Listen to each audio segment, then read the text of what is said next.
దేవుని వాగ్దానం నెరవేర్చబడటానికి మనకు ఒకటి కావాలి. ఒకటేమో మనలోంచి పోవాలి, ఒకటి మనకు కావాలి. ఏంటంటే ఓరిమి, ఓర్పు. కొన్ని వెంటనే నెరవేరుస్తాడు, కొన్నిటికి టైం తీసుకుంటాడు. ఎందుకో తెలుసా? నీకు ఇచ్చిన ప్రామిసులు నీ పక్షంగా నెరవేర్చడానికి నా తండ్రి టైం తీసుకుంటాడు. దానికి మీకు ఇందాక నేను చెప్పినటువంటి జీవిత ఉదంతం సాక్ష్యం. యోసేపు లైఫ్ వాగ్దానం ఒక రకంగా ఉంది, బ్రతుకు ఒక రకంగా ఉంది.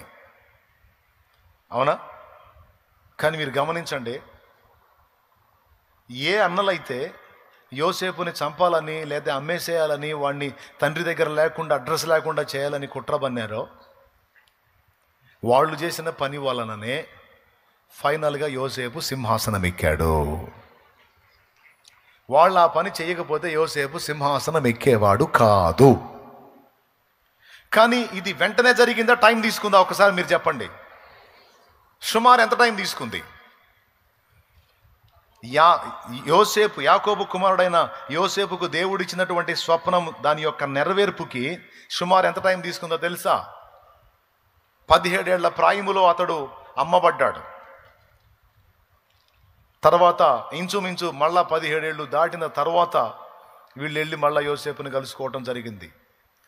అంటే సుమారు యోసేపుకి 30 ఏళ్ల పైప్రాయం వచ్చిన తర్వాత దేవుడిచ్చిన దర్శనం, స్వప్నం నెరవేరి కరువు టైంలో యోసేపు అక్కడేమో ఐగుప్తుని ఏలేవాడయ్యాడు, అన్నలకేమో ఎడ కరువు వచ్చింది, పోయి పాదాల మీద సాగిలపడ్డారు. సంగతి మనకు తెలిసి ఏం జరిగిందో. యోసేపుని అక్కడ అమ్మేశారు. యోసేపు ఎన్ని మలుపులు తిరిగి సింహాసనం ఎక్కాడో వీళ్ళకి తెలియదు. ఆడు తెచ్చే ఉంటాడు ఈ పాటికి ఎప్పుడు అనుకున్నారు.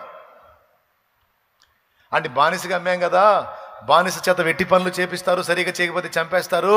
వీడు సుకుమారుడు, వీడు చేయడు పనులు, ఖచ్చితంగా ఈయన ఎప్పుడో చంపేసి ఉంటారు.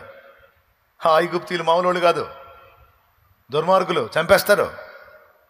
చంపేసి ఉంటారులే అనుకున్నారు. కరువు వచ్చింది కదరా, ఇక్కడ కరువు వచ్చిందిగా, ఐగుప్తులో ధాన్యం ఉందట,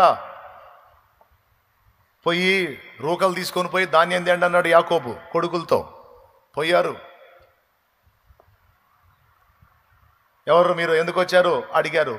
అయ్యా కరువు వచ్చిందండి మా ప్రాంతంలో, ఇదిగో రూకలు తీసుకొని వచ్చాము, ధాన్యం కొనుక్కుందామని వచ్చామండి అన్నారు. ధాన్యం కొనడానికి వచ్చారా, వేగు చూడటానికి వచ్చారా? మీ మొఖాలు చూస్తుంటే ధాన్యం కొనేవాళ్ళలాగా లేరు, మీరేదో గూఢచారులాగా ఉన్నారు. ఈ మాటలు అంటుంది ఎవరో తెలుసా?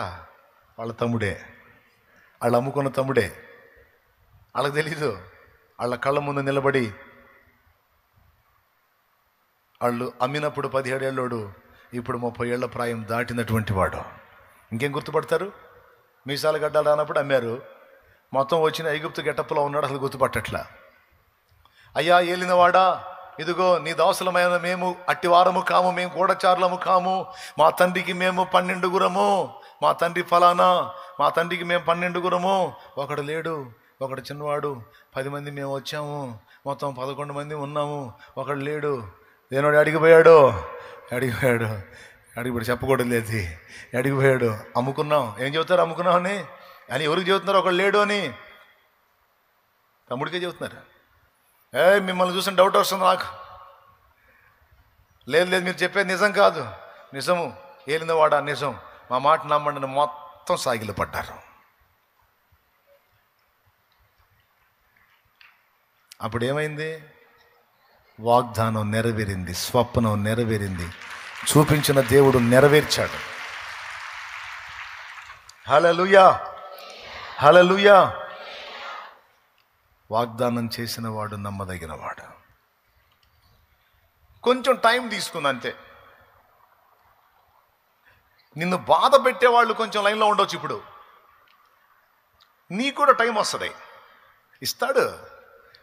వాగ్దానం చేశాడు కదా, అన్ని లెక్కల్లో బ్యాలెన్స్ అయ్యావు కదా, సాగిపోతున్నావు కదా, ఆయనకి వెళ్ళి చూసుకుంటా. బాధలైనా, ఇరుకులైనా, ఇబ్బందులైనా, కష్టాలైనా, కన్నీళ్ళైనా కుమిలిపోతూ కూడా నా ప్రభువా నీ వైపే చూస్తా సాగిపోతున్నా, నీ చిత్తమే ప్రభువా అనుకుంటా ముందుకెళ్తున్నావు కదా. నీకు కూడా ఒక టైం వస్తుందాగో, నీకు కూడా ఒక టైం ఇస్తాడు దేవుడు. నీ తల ఎత్తే రోజు ఒక రోజు ఉంది. నిన్ను తృణీకరించిన వారు నీ పాదముల చెంత సాష్టాంగ పడే రోజు ఒక రోజు ఉంటుంది. నీవు మోసిన నిందకు ప్రతిగా పూదండ ప్రభు ఇచ్చునులే. నీవు పొందిన వేదనలన్నీ త్వరలో తీరిపోవునులే. నీవు మోసిన నిందకు ప్రతిగా పూదండ ప్రభు ఇచ్చునులే. నీవు పొందిన వేదనలన్నీ త్వరలో తీరిపోవునులే. నీ స్థితి చూసి నవ్విన వారే సిగ్గుపడే దినమొచ్చేనులే. నీ స్థితి చూసి నవ్విన వారే సిగ్గుపడే దినమొచ్చేనులే. విడుదల సమీపించెను, నీకు వెలుగు ఉదయించును. విడుదల సమీపించెను, నీకు వెలుగు ఉదయించును. చెమ్మగిల్లు కళ్ళల్లోన కన్నీళ్ళెంత కాలం, కష్టాల బాటలోనే సాగదు పయనం. విడుదల సమీపించెను, నీకు వెలుగు ఉదయించును. విడుదల సమీపించెను, నీకు వెలుగు ఉదయించును. Praise the lord. ఎంతమందికి విశ్వాసం ఉంది నీకు కూడా దేవుడు ఒక సమయం ఇస్తాడని? నిజంగా మీకు విశ్వాసం ఉంటే గట్టిగా చప్పట్లు కొట్టి దేవుని మహిమపరచు. గడి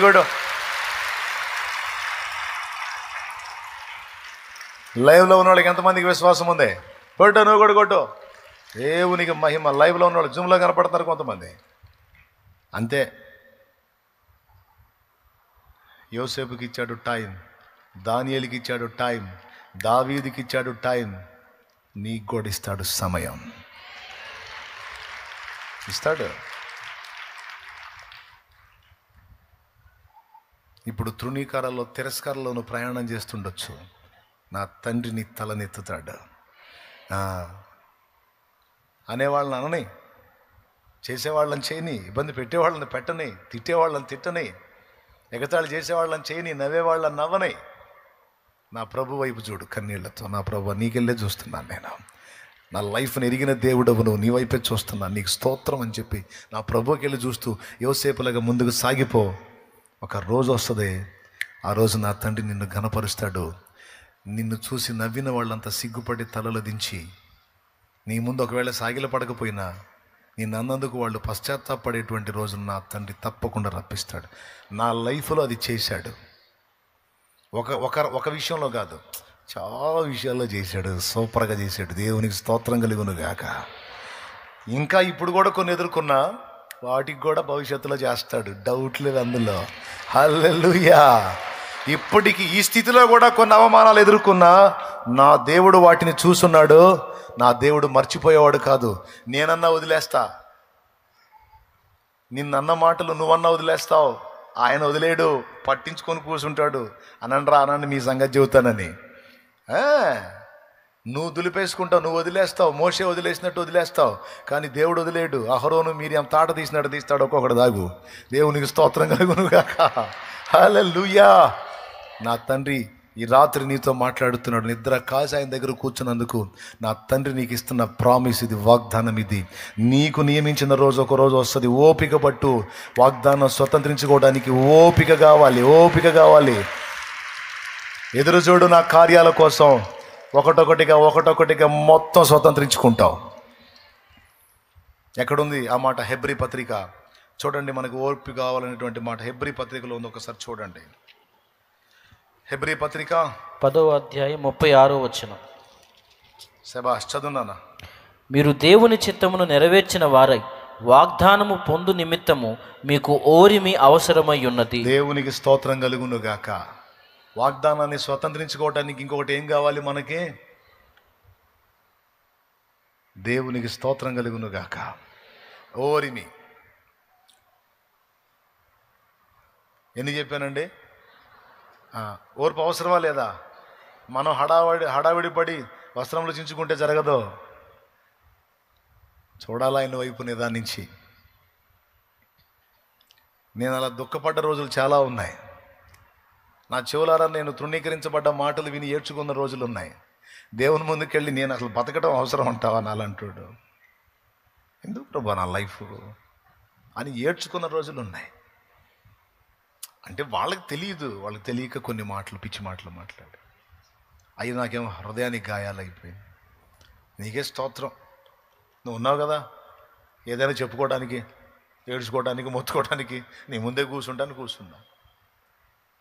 నా తండ్రి పలుగాకి లోకం నిందించిన ఏకాకి వైరీవు రోదించిన, పలుగాకి లోకం నిందించిన ఏకాకి వైరీవు రోదించిన, అవమాన పర్వాలు ముగిసేనులే, ఆనంద గీతాలు పాడేవులే. నవ్వినోళ్ళంత నీ ముందు తలను వంచేదు ఇక ముందు, నవ్వినోళ్ళంత నీ ముందు తలను వంచేదు ఇక ముందు. ఉందిలే దీవెనా ఎందుక వేదన, పొందిన యాతన దేవుడే కన్నుల జారిన కన్నీళ్ళు నడిపెను దేవుని పాదాలు, ఇప్పటి నుండి నీ కళ్ళు చూచును దేవుని కార్యాలు. నీ కన్నుల జారిన కన్నీళ్ళు నడిపెను దేవుని పాదాలు, ఇప్పటి నుండి నీ కళ్ళు చూచును దేవుని కార్యాలు. ఉందిలే దీవెనా ఎందుక వేదన, పొందిన యాతన దేవుడే పరచునా. ఎంతమందికి విశ్వాసం ఉంది? నిజంగా నమ్ముతున్నారా? రైట్, తప్పకుండా చూస్తారు నా దేవుని కార్యాన్ని.